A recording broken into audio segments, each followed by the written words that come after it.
Yesterday gone, don't think about the past. Didn't know who I was under the mask. It look greener when you look at that grass. Jealousy make you blind to what you have. I never trip, never fall. All you do is attract, convert, and deliver. It's very, very basic. Don't make it more complicated than it has to be.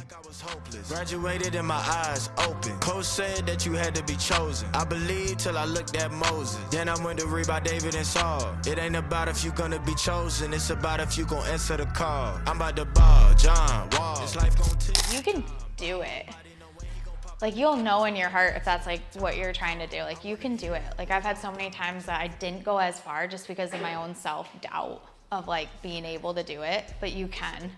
If I can do it, you can do it. Didn't know who I was under the mask. That's It the look bottom greener line. when you look at that grass. Jealousy make you blind to what you have. I never trip, never. Awesome, guys. Welcome back for day 2.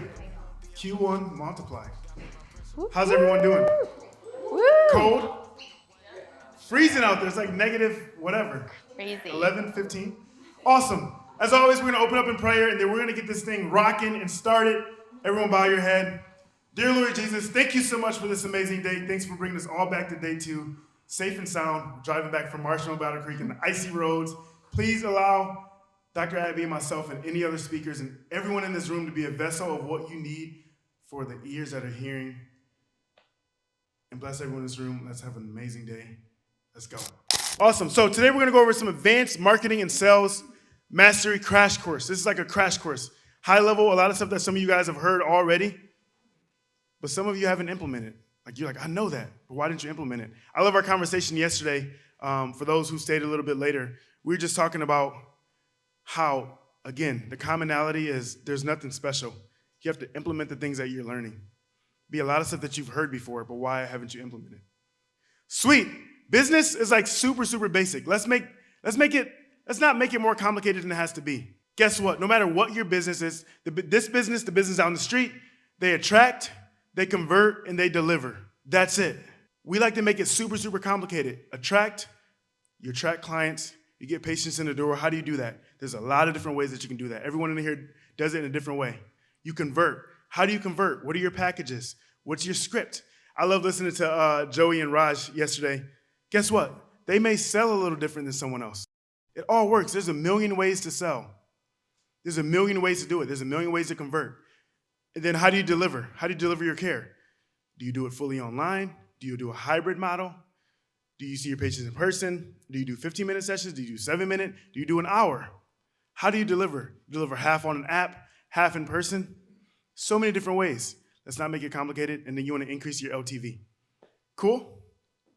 Sweet. So what we're going to cover, we're going to do a crash course of the marketing systems and sales mastery. Again, people, you need to hear this over and over because you forget the little things. Even going over talking last night, 93% of sales is nonverbal.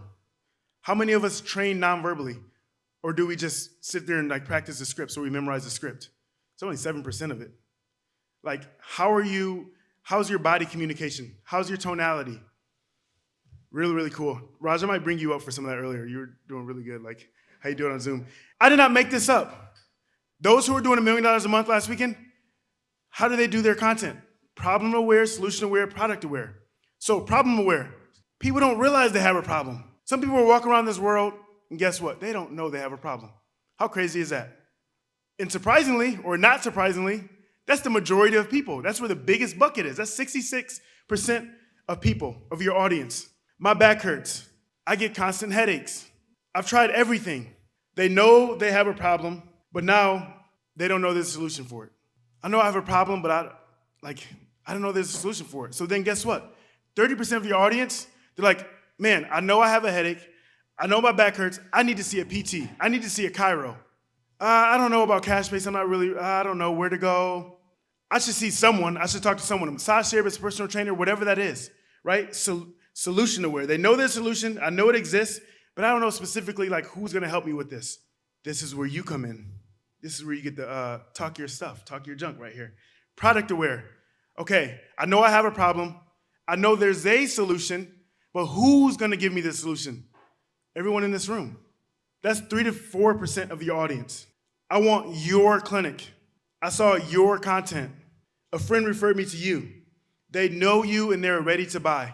So everything should be posted in these buckets, organic and paid. We literally, in our campaigns, is product problem aware, solution aware, product aware. And our scripts are different. Here, you speak a little different. Here, you speak a little different. Then boom, testimonials. You speaking about what you do in the clinic, raw content. Hey, my name's Dr. OD. If you're dealing with shoulder pain, I got you. You don't have to do it anymore. Look no farther than off the bench, like straight to your product. Do this all week. Sweet. And then I love this lead continuum. We always talk about this. You have to understand this. Like, you can't treat every lead the same. And that's why some people, when you start working with an agency for ads, you're like, they're not sending me my ideal client. They're not converting. They're closing less. Yeah, they will convert less if you don't understand this. A lot of us don't. So cold. They're like, who are you? Why should I care? Is this a scam? A lot of people think this room is a scam. People are like, coaching's a scam. Like, are you scamming? No, I'm not scamming. Right? This is a strictly cold audience. So I have to speak to them different. Would I go to that person and say, hey, jump in my mastermind. Hey, become my patient. It's like, no, you wouldn't speak to that person that way, right? You have to warm them up to get them a little bit warmer. And it's like, no, here's what we do, man. Like, this is what we do. Hey, I help this person. Look at this social proof. Guess what? They're like, oh, okay. Now they're a little bit warmer. Whoa, this seems legit. Like, okay, it seems legit. I'm kind of interested. This might help me. I'll check it out. Now they're warming up. And then hot. I trust them. Like, they can help me. I'm ready to go. This is where you want to get clients, right here. Guess who those are? Referrals. People you know. Those are easier to close, right? When someone sends someone else, do they close at a higher percentage? No matter what your business is? Yes, because they're here. But we can take a cold lead from a Facebook ad or somebody you DM'd or wherever, like a screening or workshop, and warm them up too, but it may be a different of a process. And this is where you have assets in between there. So I wish I can draw it right now, but so if I had a line right here, all the way down to hot, your leads are coming in here. So how do you get them down there? So the post-booking blitz sequence, we haven't gone to the details of this, but you all should have it in your back, and if you don't, message in the group. Hammer them strategies. So you send emails after they book. The only thing you should not be sending them just straight reminder text messages. Like, hey, your appointment's coming up in 4 days. Your appointment's in 3 days. It's like, why? This is where you can, like, they call it like a propaganda machine. This is where you can, like, literally get them to believe in your product so much to know, like, and trust you. No one's buying if they don't know, like, and trust you. Guess what? We can manufacture that. We get to show them the content that we want to show them. We get to show them the testimonies that we get to show them, right? But some people aren't even showing that. Isn't that crazy? Like, you have it, show it. So when you put this booking sequence in there, testimonials, objections, first level questions, second level questions. Now they're like, oh, I'm cold. Oh, I trust. Whoa, okay, that person was like me. Whoa, okay, boom. Now they're here. Send some more testimonials. Send some contextual stuff. Like, how many of us are not sending, like, personal messages?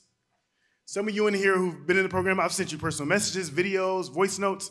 Dr. Ashley, I used that example yesterday, but you already left. About how many times did I follow up with you? A lot. I'm like, dude, I'm going on vacation. Yeah, a lot. It was New Year's. I was like, I don't care what holidays. I haven't been on vacation in a year. I'm in. I promise. I'm just signed up. And look where you are now, right? So you have to follow up. You have to follow with people. You have to do the sequence, even when it seems busy. Now we send out 6 emails. You book a call with us, there will be 6 emails a day in your inbox. Hey, I'm not here to be right. We're here to be rich, right? We're here to make more money. We're here to get results. We're here to be able to supply for our family. We're here to be able to grow our team to supply for their family. That's what that's going to do. And then also non-convert nurture sequence. A lot of us, guess what? They don't convert. What do? Some of you never talk to that person again. You don't follow up. It's like, put them in that's why having your CRM and your pipelines are so important. Have a non-convert sequence. Reach out contextually. If I couldn't tell you how many people come back that said no in their clinic so many times, I'm thinking of Sheila. She came back literally, because we track all this stuff. She's brought like tens of thousands of dollars, at least like 70K of business. And she, a few months prior, said no. Imagine if I would have never reached back out to her. Isn't that crazy? Like, just imagine. One person. That's why I love tracking those leads too. You can see how much opportunities in the non-convert as well. I think, like, also teaching your team to fish. Like, teaching them how to follow what creates revenue is so important. So this goes from your front desk team all the way down to your doctors and stuff. It's like, hey, this is the follow-up. Hey, go back and check in on these people. Like, giving them the tools, the staff, like the things that we go, whoa, like this past weekend, us learning 10% of non-converts back into some sort of workshop or back into contact with you, convert over. Like, I'm like, whoa, even if they said no, 10% of them come back. Mm-hmm. These things are the things that, like, it's like, how do we teach them what drives revenue in the practice? So cool. A lot of people literally have a setter that's specifically on their team that only worries about the non-converts. You can get someone in the Philippines to just literally hit the list of non-converts, sending social proof, sending new YouTube videos, sending new information, checking in on them. Then you just put their problem. They came in with shoulder pain. Sweet. Send them a bunch of shoulder pain assets. Send them voice notes. Check in. Hey, how's that going? 4 months later. Someone on your team just doing that in the background, it's already hard enough to get a lead in the door. So you want to make sure you take care of that lead with everything when they do come. Sweet. We're going to fast fire a little bit, but we've been over this DM organic funnel. So engage, open the chat. I was talking to someone like, you don't have to do a bunch of paid ads.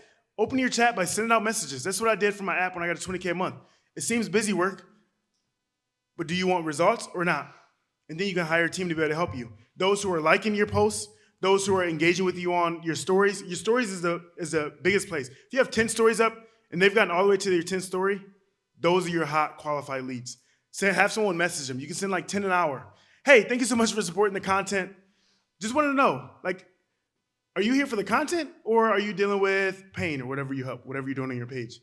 It's like, oh, I've been watching for a little while. I'm actually dealing with a little bit of this, or my friend's dealing with this, so I wanted to get some.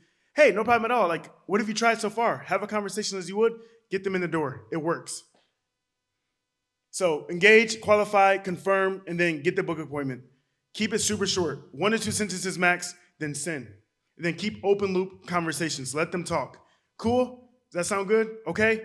Leave it like that. Stay in the chat until they book. Hold their hand all the way through the chat. If not, they will ghost you. So it's like a little fine line. Sweet. Application call funnel. Super, super cool. So application call funnel.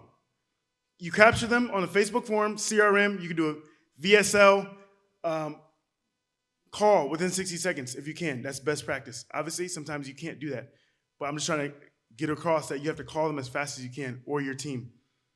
Book them within 48 to 72 hours max. Blitz them with that sequence that we talked about. In those 48 to 72 hours, where do you sending them? You just sending them reminder text messages? This is a huge part right here. Hammer them. And then you enroll them into your program. When you have this sequence right here, this process, they come in already ready to buy. We're talking, Dr. Raj, he takes 20 minutes on his calls. 20 minutes. So when else may take 45 minutes, 60 minutes. I remember when I was teaching Dr. Nick to come on and close too. His would take long. He's like, how are you getting this done so much faster? It's like I'm only asking the questions that I need to know, or for them to like realize they need help. You don't have to add a bunch of other stuff. Give them exactly what they need. Super, super important. Speed. So first, we're going to go through the client journey here. So people come into our world from a couple different things. They'll either find us on social media, they'll find us from ads, they'll find us from YouTube. Then they will go into a conversation for a discovery call, get put onto an assessment call, and then one-on-one coaching. I'm going to break these down step by step. Discovery call. This is 15 minutes. This is led by our 2 SDRs, Tammy and Nick. What we're doing on this call is we are asking them their problems. You know, how long has it been going on for? The type of pain, things that it's bothering them with, things that they've tried. If it makes sense, we book them to a 1-hour assessment call with our shoulder specialist for $97. We are taking their card on file. That is an important thing. This call for the 15 minutes helps us screen prospects for their intent and if we're actually able to help them. On the assessment call, we are going through different tests and assessments here. We look at 5 areas, and this is our marketing. We look at the neck, thoracic spine, shoulder blade, shoulder, and nervous system, which is just a median nerve tension test on this. Once we have the baseline, we show them screenshots of how jacked up they are, because a lot of people, they don't realize it. The amount of people that hop on, I have full range of motion, This is their internal rotation behind their back. When you screenshot and show them that, that automatically puts us on a higher platform than most PTs and chiropractors because they don't show how bad their movement is. After we go through those assessments, we will typically give them an exercise if it's warranted. If we think this is something that's kind of like stemming from higher up in their neck, we will give them chin retractions and we will immediately retest. We have had people that could not lift their arm to here, 30 chin retractions, they are getting full range of motion. And nobody has looked at that in 6 months, 6 years, whatever it is, where they went to PT, chiropractic, massage, anybody else there. Then, if it makes sense, we go and we pitch them on a 12-week, one-on-one, 4,500 shoulder programming. And I'm going to break down what they all include with this. They get a kickoff call with Dr. Cooper. He's our head chiropractor. He handles all the programming. On that call, he's running through their history, taking more screenshots if needed, asking any other clarifying questions.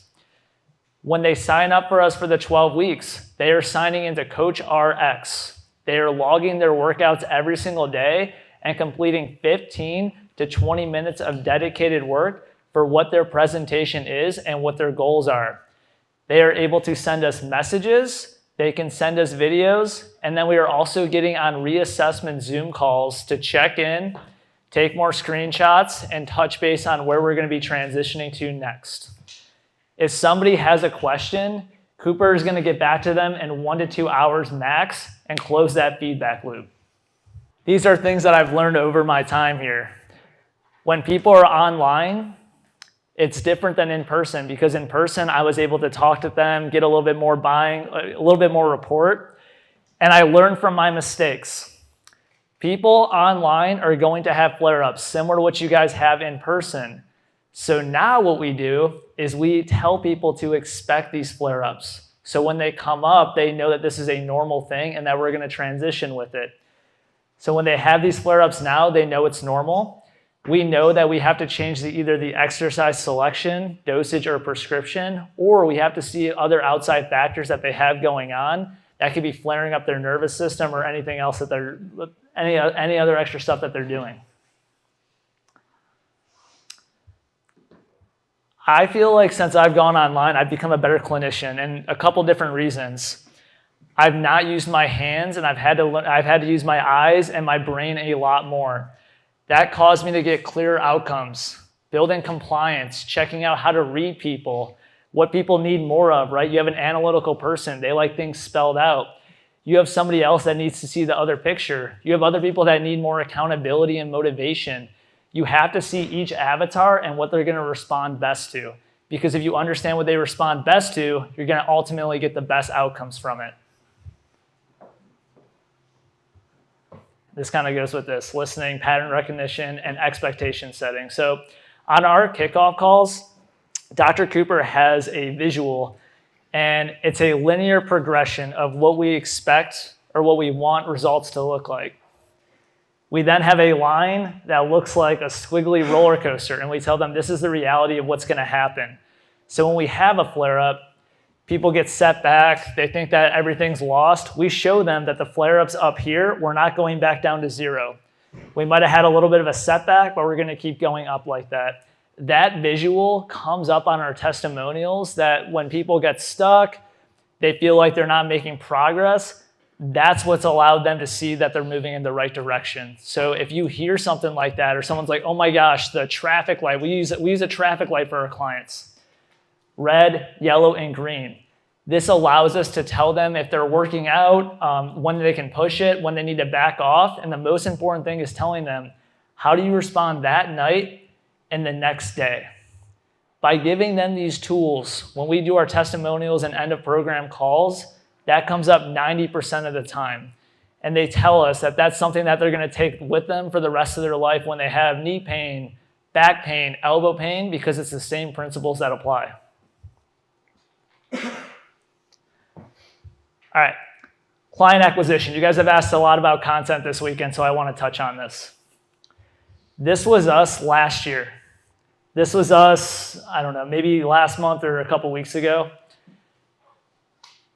people immediately go to one thing, right? They look at this versus this. I want you guys to look at a different number here. 299 posts to 1,800 posts. There's a guy, he's a good friend of mine, and he reached out to me months and months ago. He's like, I don't know how your channel's growing. I feel like I'm doing all the same stuff, yada, yada. That day, I took a screenshot. I took a screenshot of where he was at for posts, and I took a screenshot of where we were at for posts. We were probably sitting around 30,000. He was sitting around 4,000 or 5,000. In that 9-month span, he posted around 200 times. Not bad. It was like one time a day, roughly, for what it came out to be. We posted 860 times. We had literally 640 more posts than this guy. So when people are like wondering, like, well, why am I not growing? Why am I not doing? Oftentimes, you're focusing on the wrong number. If you can increase your outputs, it's ultimately going to improve everything else with it. Oops. I want you guys to think of like all of your advertising, all of your content, everything as an ecosystem. If you have better Instagram reels, better posts, that is going to help your advertising. If you have better advertising, it's also going to help your posts and your reels. Prime example, Odell and Abby went to a mastermind a couple weeks ago. You guys all know about this. As soon as they posted people on their story, I immediately would go and check out their profiles, and I would check out Jeremy, their coach. I've now binged 3 or 4 YouTube videos from his stuff to see if he's legit, breaking down the different things. People are doing the same things when they see your content. If you're posting about ankle pain and they go to your page and you're at the beach and you're doing all these different things, they have no idea what the hell you do. You need to have a clear message. When you go to your profile, if you look at ours, right? What do?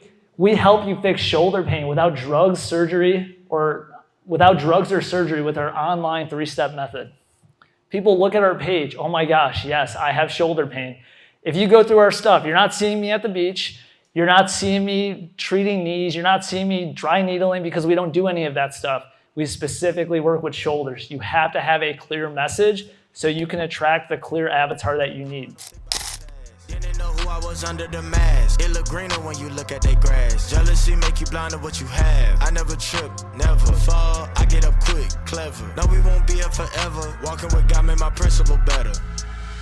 He turned me up in the wave. Enemy, he tried to lead me astray. Thanking you when I don't know what to pray. Lying, why would I act like the prey? Free, why would I act like a slave? Diamonds, maybe. My talk is one of my favorite things. If you guys know me, they're always like, oh, we got her started on real estate.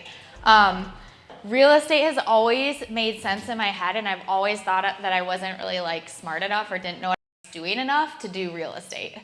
Yet, I had so many times that like, I'm like, man, let me run the numbers again. That deal would have worked. Whoa. I was kind of talking about this yesterday. Whoa, that property I wish I would have bought in California, like that would have worked.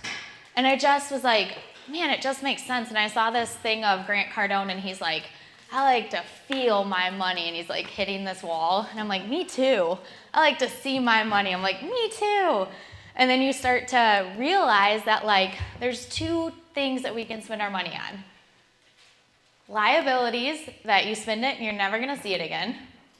Clothes, shoes, alcohol, food, things that like do nothing for you in these short term.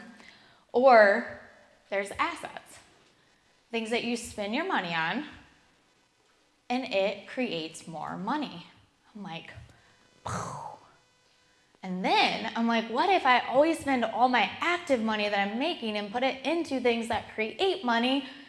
And then my problem now is like, I'm like, spend some of the money. I'm like, no, put it into more money creating. Like, okay, I mean, buy the shoes, do the thing. But if we build our life in that way, what happens is that whole continuum that we talked about, where you make things obsolete, you start to move out of needing to constantly create active money. And it's super fun to create money, right? But that comes with energy. Just like in this room, this whole next venture of HBA is a lot of blood, sweat, tears, heart, soul from Odell and I into it, right? The real estate that we did last year, I don't have as much or any of all of those things, right?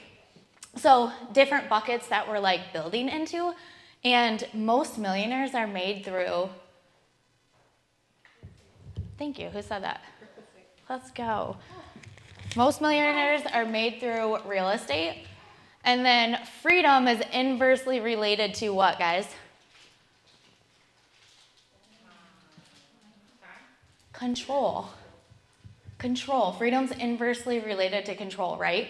So what I hope that you guys get from this, and we probably have a spectrum in this room of people, like real estate takes money to get into a lot of times, yet at the same time, it's the most like made up money. So if I'm going from $100K a month right now to $1 million a month right now, what do I have to do? 1x, 2x, 3x, 4x, 5x, 6x, 7, what do I have to do? 100K to $1 million. 10x. That man's gonna have me working. I'm like, I'm supposed to be retired, right? But when we go from 1 million a month to 2 million, what did we have to do? Just double, 2x, twice as hard. Real estate will start to do the same for you. And as you start to build your life into things that work for you, that same collapse will happen. The last time that I 2x'd from 100K to 200K, how much more money did I have? 100,000 more. The next time I 2x from 1 million to 2 million, how much more money am I gonna have? How much more am I gonna do? A heck of a lot less. So that unlocked in my brain, like people would be like, do less, make more. I'm like, you're psycho, I don't understand what you're saying. What I just said should help you understand what they're saying. My first property, and I'm gonna break down deals, but my first property was a lot of work, a lot of grind, and I actually wore the grind like a badge of honor. I was a bad mama, okay? Like, again, both girls, put them to bed, flipped a house, bought it for $55K, flipped it, did it, grind, right? Now the properties that we purchase and launch, a lot of times I'll not even touch them, you know? Like half the time I'm like, Matt, go through it. Whitney, go through it. If everyone spent their time and energy going through it and it's still a green, I'll take my time with a camera, because I'm not gonna waste my time. I'm at least gonna get content, whether I buy it or not. I'm gonna like create revenue on my time for money, or for exchange here, and I'll go through it. And then it makes me weigh more, and they compile, okay? So one of the biggest other things that I see and what I've experienced is like, I think, this is the way I think, the bank and I are partners. The bank actually works for me. I'm like, they send me a Christmas basket. I don't know if that's a good thing or a bad thing, but I get a full Christmas basket from my bank. Okay, and then the government's my partner too. They've given me lots of money to do real estate deals. Many of you in this room may be the government's employee. Raise your hand if you pay the government money, if you give them money. Thank you, because they give it to me, or let me keep mine, and we go do deals. We go do deals while you guys help fund it. I go create housing while you guys help fund it. Is that getting the wheels turning? Okay, I think one of the other things as small business owners or as healthcare providers, we're like, oh, we're gonna be amazing, chiropractors, physical therapists, we have amazing offices. Skirt, 20 years later, I've built this thing around me. I don't have like retirement, what is that? Like an IRA, like all of these things. I'm just gonna sell my office. Like no one wants, the building I bought, the guy's like, do you wanna buy this? I'm like, no. What about all this that I've spent 20, 30 years, sunk cost of emotion, how hard he worked? I'm like, they're all as old as you. Can you please keep serving them? And I want the brick and mortar building. I want you to keep taking care of them. I'm seeing moms and babies anyway. So like, we need to start building our life in a way that like, right now, I could walk away from my office and it could not give me $1 and I'm like still set. It creates a level of freedom that allows us to like move lighter. And then we're also putting money into, again, we're working hard or smarter, not harder. So we're working intelligently to say, hey, if I'm working really hard for this active income, there's two types, active or passive. If I'm working really hard for this active income, I'm going to work to try to keep as much of it and not give it over into taxes, but actually transfer it over into cash flowing assets. Does that make sense? Okay, I want to break it down so you guys understand that it's a tool. When you first open a business, I don't know how you guys feel, but I was so scared about everything. I was scared about writing anything off. I was scared what I was supposed to do with this or that. I was taking a small paycheck from it. You have to start to realize that everything flows through to you. It's this is all just flowing through. And they're all working together too. So that's how we start to leverage real estate. And if you have a brick and mortar, I think it's one of the coolest ways too to own your property, because there's actually SBA loans that you can go, hey, the bank and I and the government and I are all throwing in on this brick and mortar building to purchase it and giving you a lot of incentive. And then I pay rent for four different businesses, 2 LLCs to property management companies that I also cash the check to, right? So I write 4 checks a month that go back to me in different avenues or vehicles or vessels. So we can leverage it for tax.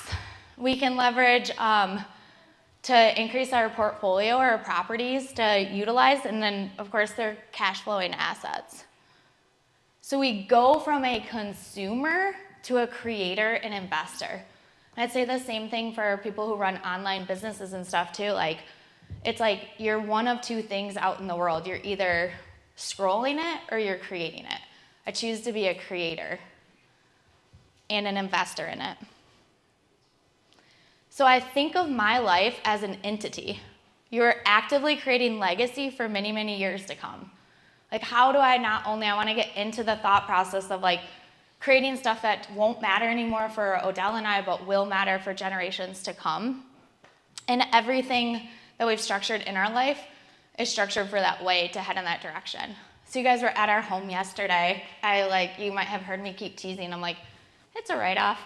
Someone's can I pull out? I'm yeah, it's a write-off, it's a rental. Drive through the front, I don't care, teasing, it's still our home, but truly everything's integrated in a way that allows it to be a tax advantage or building building properties too. So I wanna go into the ways that we can do that. So we have to move away from that working, trading time for money, pulling income, repeating forever. So some people say you can't start real estate without a lot of money. There's some truth to this, and we'll roll into percentages down on properties and stuff like that. But a lot of real estate, a lot of deals, even buying businesses, there's creative financing. I'm going through a refi right now with a building, and I'm in between 2 banks, and I'm can they do this? One's oh, never mind, we can now make it 7%. The other one's, oh, never mind, now we can make it 80% pull out equity. I'm is all of it made up? So you can negotiate these things within, there's some boundaries to it, but a lot of it is gray area or can be negotiated, which is really, really amazing. And then one of my properties, I'm I want to be able to speak to an arbitrage situation. So I rented a property for $1,400 and we Airbnb it, and we're making $3,200 to $3,500 a month on it. So if I were someone, it's one of those things that's just messing around with it. Okay, what if I have the limiting belief or excuse I can't buy a property? Well, in 6 to 12 months, I'm gonna have anywhere from 6 to 18K to put into my first property, just leveraging someone else's property. And truly, you'd keep a lot more money than I do because I have a team doing everything. So I lose it's not a huge profit margin. I wanted to prove a point on paper. The only thing with that is I'm not getting obviously tax advantages for purchasing that, but it's still getting you into the game. You have to start somewhere. Didn't know who who I was under the mask. It look greener when you look at they grass. Jealousy make you blind to what you have. I never trip, never fall. I get up quick, clever. No, we won't be here forever. Walking with God made my principles. So we're gonna dive into a panel where we're gonna go into some more questions that you guys can ask, and then some questions that I'll be asking as well. One of my favorite things, like just to get started off, I love like hearing about different people's like workflows, their MITs, their non-negotiables, their money-generating tasks. Super, super important. So I would love to start off with that question for all of you. We were talking a little bit about it at lunch, but like let's go down the line and talk about like what do you actually do every day, and like what's the most important thing that you do to drive your business forward? You want me to start? I can start, I guess. Get, you go. Get it. Okay, so my money generating tasks, your highest leverage, are getting back to you guys is one of my number one things. As the CFO, it's like checking in on our teams that like where our money's going, checking like global bank account things, working deals, like connecting who I need to with like any deals we're working, looking at new property, talking to the realtor, working any deals there. So property and then making content. So like my buckets are respond to our clients, you guys, make content, do real estate and money. That's all I focus on. And how is that, like, go into like how that changed too over time? How fast did it change? Like Changes all the time. Changes all the time on like what used to be my biggest levers. So like even just going into certain meetings used to be, or like hands-on training different things, or going into like running something somewhere, or going to speak to a local, like all of that starts to get wiped out as you're like leveling up on what you should be doing with your time. So right now for me, number one is making content. So how can we get as many eyeballs in our world? And number two, it's how can we improve our sales funnel? Or not our sales funnel. How can we increase our conversion rate? So I break down calls for my team. I make Loom videos on areas of improvement. I lead sales training every single day, breaking down different role plays, giving different call reviews, and just like bringing up different scenarios. To answer Odell's question before, I was doing a lot more stuff. My two biggest things before I hired people was I had to convert everybody that was coming in. Now that I have hired people, instead of taking the sales calls, I've taken a step back and I make a bigger impact on the business by training other people the skills to sell. So that's how it's changed over the last couple of months. Yeah, I'm pretty much in the same spot.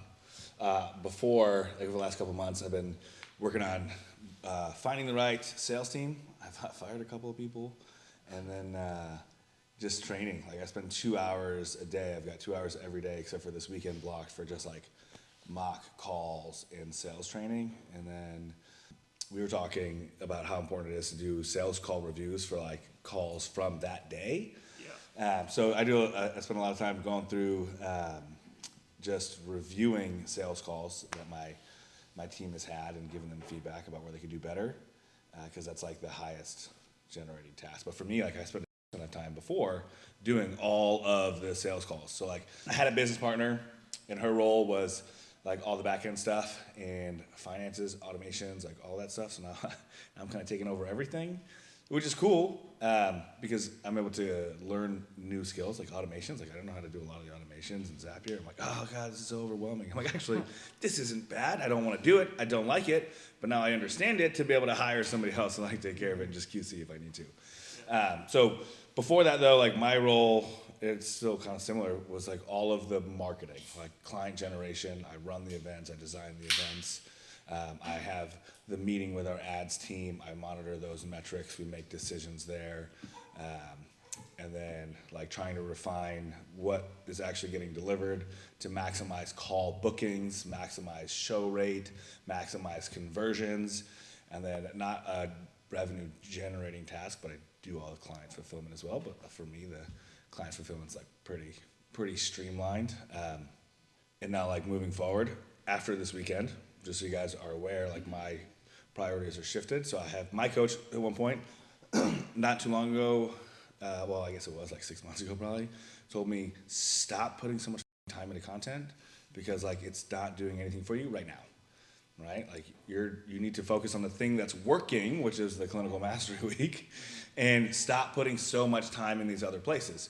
And now because the reasoning is that I had a lot of other things to do. It's like the people you see that are putting a ton of time into like a lot of their content because they have all the other areas of their business taken care of, right? They've got a team in place that are taking care of those things, and I didn't have that, right? And now that we're streamlining, we have that. I've got some meetings set up to like review roles, parse things out, see where my VA needs help to hire more VAs, and like have that structure. And I've got the sales team, so I'm not taking 140 sales calls in 2 weeks. I'm miserable, by the way. I'm going to be going back to content, back to making YouTubes, daily Instagram, TikToks, all that kind of stuff, because it's just like more social proof, all that. And then training the sales team is really my top priority. It's money generating. I love that so much. This question, Bird, we're having a really good conversation at lunch, which you can dive into in a second. But he asked me, what do I do? What are my money generating tasks? And it changes so much. It just changed last weekend or this weekend of hiring someone to now do the sales. The number one thing that I do, we deliver results with clients. Delivery. Like I said, in some models, maybe the delivery can be fulfilled or handed off. In some models, that can't be. That can be your number one. And also, my job is to fill the pipeline with marketing. My job is to own the marketing channels and fill the pipeline. My job is now to lead our sales team, our closing team. That's my job. And I was joking around like, if I didn't have you, I would probably be in prison because I'm not thinking about taxes. I don't think about any of that stuff. I really don't. My job is to make more revenue. Like, that's it. My job is to make more revenue, nothing else. So give yourself that permission and put team around you so you can focus on that one thing that it is for you. And it's so cool to see how, like, one person's highest MIT is to make content. Content's not even anywhere on his brain until him shifting to the next thing. How can they both be doing multiple 6 figures a month with two such dichotomies individualized? So ask yourself, all of you as well, what that is for you. It can be completely different than what it is for me. Didn't know who I was under the mask. It look greener when you look at their grass. Jealousy make you blind to what you have. I never trip, never fall. I get up quick, clever. No, we won't be here forever. Walking with God in my Cute. I mean, I'm not supposed to say cute about things like that. Okay, it's not cute that you two men. This is a cute moment that I'm getting on video. Cute. Yeah, let's go. What am I supposed to do? You said in the front or the back? Or in the page, the first page too. Usually write a little note. Like what? It was $1 million. Like, yeah. Dear Joey, hope this book takes you to 5 mil. Oh man. Don't put a heart because it's not cute and you're a man. Your boy, That's awesome. Odell. The book, sweetie. You're doing so good, baby. You got my handwriting. That's fantastic. Joey, I can't wait to be on a yacht with you and you're going to bring that out. We're going to forget about it. Yeah, you're going to be like, do you remember? In your kitchen in Battle Creek? Oh, Woo! First book I've ever signed. First and last book I've ever signed. We just got back from the mastermind, and she's a beast. She had everything covered with the team. All the couches are pulled back from our event yesterday. If you haven't watched day one of this vlog, go back to the day before and see what this space was. Nice and clean, walked in. The kitchen had dishes and all kinds of stuff from all of our mastermind students, but we got to come home to clean. There would be nothing worse than coming home and having to do so much work. But the team came and took care of all of it, so more than perfect. Now we're about to just hang out. We invited some people back to the house. That flights are happening tomorrow. And we're just gonna hang and like deregulate our mind. But it was absolute fire, as you guys have seen through the videos from some of the little clips of videos you guys have been watching and stuff. It's been absolutely amazing this weekend. Words can't even explain it. If you want to see more of this content, if you want to work with us individually and be at our next mastermind, which is in 3 months, make sure you go down below and apply to work with us. And if we think that you're a good fit, we'll offer you a spot in the program, and then we will get started. Let's go. I'll catch you guys in the next one.